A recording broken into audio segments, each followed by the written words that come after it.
अस्सलाम वालेकुम।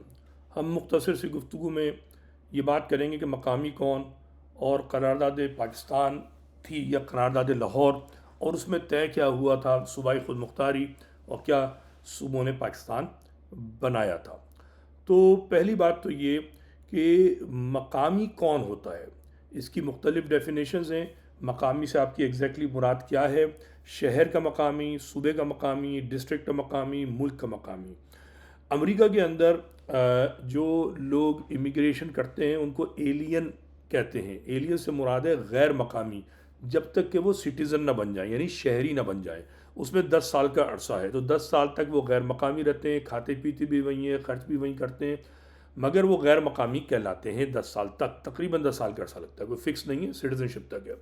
ठीक है। अच्छा, ऐसे ही अगर आप एक स्टेट में रहते हैं अमेरिका में और दूसरी स्टेट में जाएं, तो उसमें मेरे ख्याल में 2 साल का अरसा चाहिए होता है कि आप जो है किसी मकामी कॉलेज में, जो उनकी जिनकी फ़ीस कम है, अगर आप समझ लें कि फ़्लोरिडा में रहते हैं और आप तय करें जॉर्जिया का स्कूल बहुत शानदार है, तो वहाँ आपको भारी फ़ीस देनी पड़ती है, डबल ट्रिपल देनी पड़ती है। लेकिन अगर आप मकामी होंगे, और मकामी से मुराद है 2 साल से आप टैक्स दे रहे होंगे, तो फिर आपकी फ़ीस कम होती है। तो ये मुख्तलिफ़ डेफिनेशन है। ठीक है। पाकिस्तान में कराची के लोग जो है वो बहुत तंग हैं गैर मकामियों से। अब मकामी कौन है कराची का? बड़ी सीधी सी बात है, कराची में ये बातें हुई हैं। कराची का मकामी वो है कि जो वहाँ खा रहा है, वहाँ कमा रहा है और वहीं लगा रहा है। तीन चीज़ें, कमाता वहाँ है, लगाता वहीं है और खाता वहीं है, उसके एहलो अयाल वहीं है। बड़ी सीधी सी डेफिनेशन है। ठीक है। उसमें आप चाहें तो आइन साजी कर सकते हैं, आप तय कर लें कि भाई मकामी ये होता है 2 साल, जैसे मैंने अमेरिका के बताया। जब तक नहीं है तो ये डेफिनेशन है। अब मसला ये है कि कराची के अंदर एक तबका है जो अपने जिस मर्दमशुमारी की बुनियाद पर सिंध सरकार पर काबिज़ है, और वो क्या करता है कि किसी भी जब अफसरों की जॉब्स निकलती है, तो एक तो कोटा सिस्टम है, वो कराची वालों को लेते नहीं है। ठीक है। सारी मुलाजमतों पर वो लेते हैं अंदरून सिंध के लोगों को। फिर अंदरून सिंध के जो लोग हैं उनको लाड़काना, दादू, खिपरो, इधर उधर से जो बुलाकर कराची में भर्ती कर देते हैं। ये गैर मकामी है और ये गलत है, ये जुल्म है।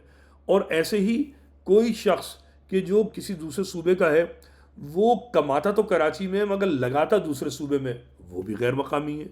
ठीक है। इसमें लिसानियत नहीं है, इसके अंदर असबियत नहीं है। हर वो, अच्छा, सिंधी बोलने वाला अगर कराची में पैदा हुआ है, कराची में ही खाता है, तो वो कराची वाला हुआ। बहुत सारे हैं, बहुत बड़ी तादाद है। मेरे ख्याल में कोई 11% के करीब सिंधी बोलने वाले हैं जो कराची के, और अल्लाह करे उनकी तादाद और बढ़े, अच्छी बात है, कराची के मकामी हो। मगर कराची वालों की उस पर मुलाजमतों पर कब्ज़ा करना, उनके तालीम को छीनना, इसके चक्कर में तो ये गलत है और इसका ख़ात्मा बहुत ज़रूरी है।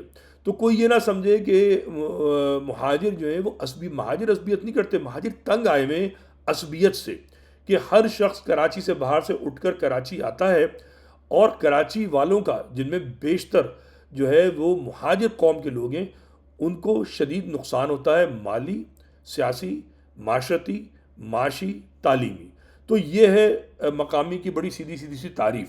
ठीक है। आप आइन साजी कर लीजिए और मकामी का तय कर लीजिए। अब हम आते हैं अहम टॉपिक पर कि करारदाद पाकिस्तान थी या करारदाद लाहौर थी। ठीक है। पहली बात तो जहन में रहे कि 1940 में 23 मार्च को जो करारदाद पेश की गई है, वो उसका नाम था करारदाद लाहौर।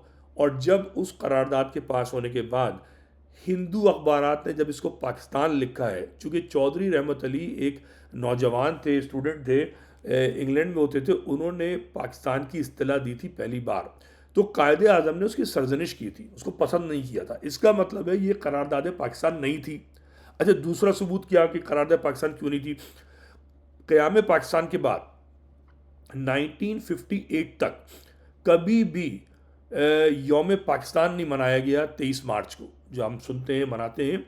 ये अय्यूब खान ने शुरू किया था। वो इसलिए शुरू किया था कि जब 1956 का आइन आया है, तो 2 साल तक 23 मार्च को यौम जमहूरिया, चूँकि ये आइन 23 मार्च को आया था, 56 का आइन, तो यौम जमहूरिया मनाया जाता था। जब मार्शल लॉ लगा तो अब वो यौम जमहूरिया तो मना नहीं सकते थे, तो उन्होंने क्या किया, मार्शल एडमिनिस्ट्रेटर जो थे जनरल साहब अयूब खान ने, इसको यौम जमहूरिया की बजाय यौम पाकिस्तान 23 मार्च 1940 से जोड़ दिया। ठीक है, तो ये दो अलग चीज़ें हैं। 23 मार्च 1940 की जो करारदाद है वो करारदाद लाहौर है, यौम पाकिस्तान भी नहीं है, और करारदाद पाकिस्तान भी नहीं है, कायद आज़म मोहम्मद अली जिन्ना के उसूलों के मुताबिक और तारीखी शवाहिद के तहत। अच्छा, वो करारदाद थी क्या? वो करारदाद जो थी वो बेसिकली चंद नुकात थे, जिनमें सबसे अहम नुक्ता ये था, पहला नुक्ता, कि 1935 का आइन जो है वो मुसलमानों की बहबूद और उनके मसाइल बहबूद हासिल करने और मसाइल को हल करने में नाकाम रहा है। ठीक है, तो उनका मुतालबा था कि एक ऐसा आइन दिया जाए मुत्तहदा हिंदुस्तान का, जिसमें सूबे जो हैं, सारे सूबे वो बाइख्तियार हों, ठीक है ना, और वो अपने फैसले खुद कर रहे हों। ठीक है, ये थी सीधी सी बात, सॉवरन हो, ठीक है, और वो अपने मामला तय करें खुद, मगर वो मुत्तहदा हिंदुस्तान में हो। ठीक है, हिंदुस्तान से बाहर ना हो।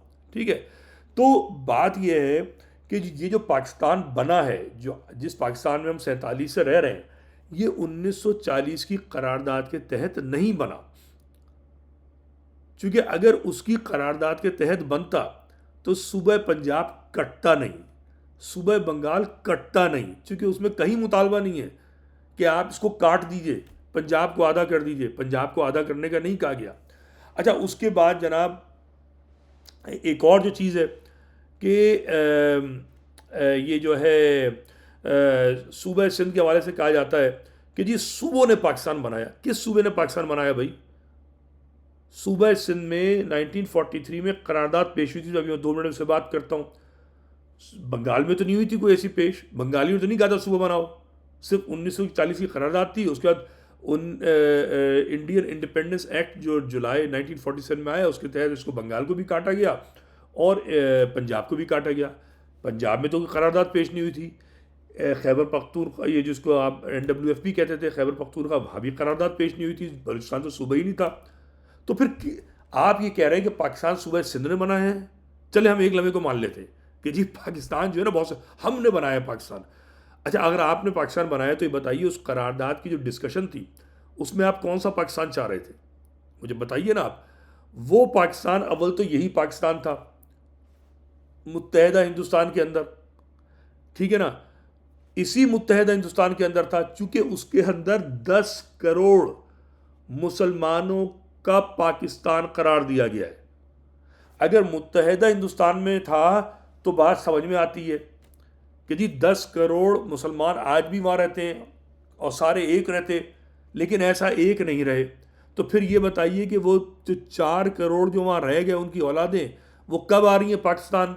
और चूंकि सिंध ने बनाया था, एक ही ने करारदाद पेश की थी, तो सबको सिंध में ही आना चाहिए। चूँकि पंजाबी तो कहेगा कि भाई मैंने तो करारदाद पेश नहीं की, मैं तो खुद कट गया। खैबर पख्तूनख्वा भी कहेगा हमने तो NWFP में करारदाद पेश नहीं की, बलूचिस्तान भी कहेगा नहीं की।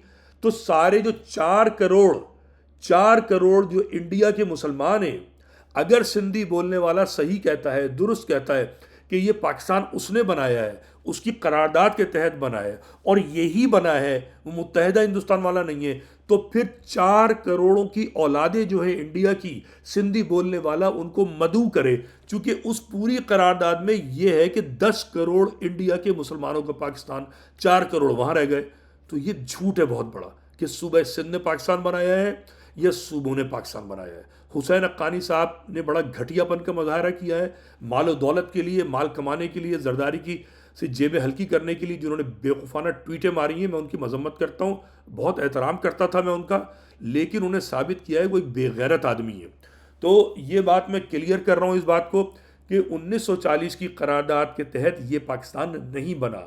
सूबा सिंध की जो करारदाद थी उसके तहत भी ये पाकिस्तान नहीं बना। और सूबा सिंध की मैं करारदाद में एक और चीज़ बता दूँ, उसके पूरे डिस्कशन में मौजूद है कि जी हम मुस्लिम कौम परस्त हैं। तो जब तुम मुस्लिम कौम परस्त थे 1943 में, तो फिर ये सिंध का सिंधीपन कहाँ से आ गया? इसको तुम क्लियर करो। तो ना सूबों ने पाकिस्तान बनाया, मैंने आपको वजाहत कर दी, ना लाहौर रेजोल्यूशन करारदाद पाकिस्तान था, ठीक है ना। अब पाकिस्तान आया कहाँ से? बड़ी सीधी सी बात है, हिंदू मुस्लिम चपकलिश बढ़ चुकी थी। 1946 का जो इलेक्शन था वो मसाइल को हल नहीं कर रहा था, बरतानिया बैंकरप्ट हो रहा था, इंडिया का प्रेशर बढ़ रहा था, ठीक है, बरतानिया इसको छोड़ना चाहता था। चर्चिल ने एक साजिश तैयार की थी, किताबों में आप पढ़िए, बैरून पाकिस्तान किताबों की, पाकिस्तान में तो नहीं छपती ये चीज़ें, मौजूद है कि चर्चिल ने बाकायदा प्लान बनाया है। उस प्लान के तहत ये इंडिया की तकसीम हुई है, और जब तकसीम हुई है तो जो 46 में जो वोट पड़ा है, ठीक है, उस वोट की बुनियाद पे पाकिस्तान बना है। कायदे आज़म को सोल इख्तियार दिया गया था उस वोट में कि वो नुमाइंदगी करेंगे मुसलमानों की, और नुमाइंदगी करने का सिर्फ एक कसौटी थी कि मुसलमानों का भारी तरीन वोट उनको मिलता ही नहीं मिलता। जैसे एक ज़माने में अल्ताफ़ साहब जो थे अंदाता थे महाजिर वोट के, जो चाहते थे कर लेते थे, चूँकि महाजिरों ने एक ब्लाइंड सपोर्ट दी थी। उन्होंने उस ब्लाइंड सपोर्ट का फ़ायदा उठाकर जरदारी से सौदेबाजी की, 18वीं तरमीम लगा के महाजिरों का गला काट दिया, और फिर बाद में महाजिरों को मक्कड़ तिलियर और वतनी सिंधी कह दिया। तो जब अल्ताफ़ ने जब ये घटियापन किया तो वो उससे महाजिरों का नुकसान हुआ। कायदे आज़म को जब 99% किसने वोट दिया? इंडिया के मुसलमान ने दिया, पंजाब के मुसलमान ने नहीं दिया, केपीके के सिंध के और बलूचिस्तान के और बंगाल के मुसलमान ने नहीं दिया, इंडिया के मुसलमान ने सबसे ज़्यादा वोट दिया।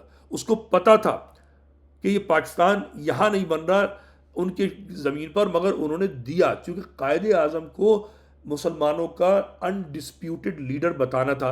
अब कायदे आज़म की मर्जी है, वो जो फैसला करें। अब उन्होंने फैसला किया है जनाब बंद कमरे में। हाँ, इसमें मैं कोई उनकी बुराई नहीं कर रहा, ये फैसला कायदे आज़म का था। कायदे आज़म ने खुद कहा है कि ये पाकिस्तान मैंने, मेरे सेक्रेटरी और मेरे टाइपराइटर ने बनाया है, ठीक है ना। तो बात यह है कि कायदे आज़म के सामने फॉर्मूला पेश किया है माउंटबेटन ने, और उनसे कहा है कि ये फैसला अभी करो, अगर अभी नहीं करोगे तो फिर कभी पाकिस्तान नहीं बनेगा। कायदे आज़म ने फैसला मान लिया, चाहे कटा पिटा जैसा भी पाकिस्तान मिल रहा था, कायदे आज़म ने ये फैसला माना। कायदे आज़म को ये इख्तियार जो था बर्र सगीर के मुसलमानों ने दिया, जिसमें इंडिया का मुसलमान जो था उसने 99% वोट दिए। तो ये बानियाने पाकिस्तान वो हैं जो आज इंडिया में सड़ रहे हैं, और उनके अलावा वो हैं जो महाजिर बनकर यहाँ आ गए, और उनका हक सल्ब नहीं किया जा सकता ये बकवास करके कि जी सूबों ने पाकिस्तान बनाया, या सूबाई खुद मुख्तारी सी 1940 की करारदाद में, 1940 की करारदाद के तहत ये पाकिस्तान नहीं बना है। और बदकिस्मती से ये महाजिरों के बेशऊरी का आलम है कि ये उस बेगैरत, बदबख्त, नालायक, नाहंजार को पूछते हैं कि जिसने इनके हाथ पैर बांधकर इन्हें पीपल्स पार्टी के सामने ना सिर्फ 18वीं तरमीम में फेंका, बल्कि 18वीं तरमीम का जवाब जो है ऑन रिकॉर्ड, जो कार्रवाई हुई 18वीं तरमीम की, हैदर अब्बास रज़ी, फारूक सत्तार, इन्होंने लिख कर ये कहा है कि हमें 1940 की करारदाद के तहत सूबाई खुद मुख्तारी चाहिए। ये फ़र्क है नदीम रिजवी में और अल्ताफ़ में। और अल्ताफ़ की सारी बाकियात, चाहे वो आफाक हो, चाहे वो खालिद मकबूल हो, फारूक सत्तार हो, मुस्तफ़ा कमाल हो, सब के सब जहनी तौर पर समझने से कासिर है कि महाजिर मफाद किस में है, पाकिस्तान कैसे बना। नारा लगाना बहुत आसान है, पाकिस्तान जिंदाबाद मुर्दाबाद, लेकिन पाकिस्तान के क़याम को समझना जो है ना, उसके लिए शऊर की ज़रूरत है, अक्ल की ज़रूरत है। अब मैं महाजिरों को समझाता हूँ, उनकी समझ में नहीं आता। सिंधियों को, उनको सिंध का मफाद समझाता हूँ, उनकी समझ में भी नहीं आता। क्योंकि लिसानियत जब असबियत जहनों पे तारी हो जाए, नफ़रत तारी हो जाए, तो अक्ल के दरवाजे बंद हो जाते हैं। अपना ख्याल रखिए, खुदा हाफिज़।